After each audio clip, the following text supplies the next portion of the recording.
যারা শক্ত খেজুর টোটালি খেতে পারে না তাদের জন্য এই খেজুরটা কিন্তু আপনাকে অবশ্যই আপনি ফ্রিজে সংগ্রহ করতে হবে। আপনারা যারা মদিনার গাছ পাকা আজোয়া খেজুরটা নিতে যাচ্ছেন, অনলাইনে অনেক ঘাটাঘাটি পরেও পাচ্ছেন না, তাদের জন্য এমএম এন্টারপ্রাইজ নতুন একটা স্টক নিয়ে আসলো, আজোয়া জুসি একটা খেজুর। এটা হবে একদম গাছ পাকা খেজুর, একদম সফট, একদম নরম একটা খেজুর। আমি যদি আপনাকে এই খেজুরটা একটু দেখাই, কোয়ালিটিটা দেখে দেন, কোয়ালিটিটা কত জাম্বু সাইজ দেখেন।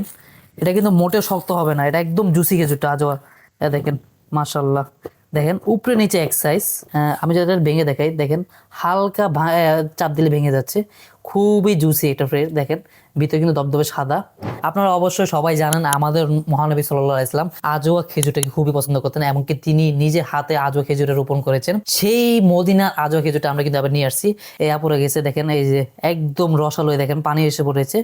আজওয়া যে খেজুরের যে রসটা এটা বের হয়ে গেছে, দেখেন খুবই সফট, হালকা চাপ দিলে ভেঙে যাচ্ছে। আপনার হয়তো বাচ্চারা আজওয়া খেজুরটা খেতেই চায় না, আপনি জোর করে খাওয়ান। আমরা চ্যালেঞ্জ করে বলতে পারি আমাদের যে আজওয়া খেজুরটি আছে আপনার বাচ্চাকে দিলে অবশ্যই খাবে, কারণ এই আজওয়া খেজুরটা খুবই জুসি খেজুর এবং কি মুখে দিলেই গলে যায়। যারা আপনারা সৌদি আরবে গিয়েছেন অবশ্যই হয়তো গাছ পাকা আজওয়া খেজুর খেয়েছেন, আর বাংলাদেশে কিন্তু এই আজওয়া খেজুরটা খুবই সীমিত, আর আমাদের এই স্টকে কিন্তু খুবই সীমিত।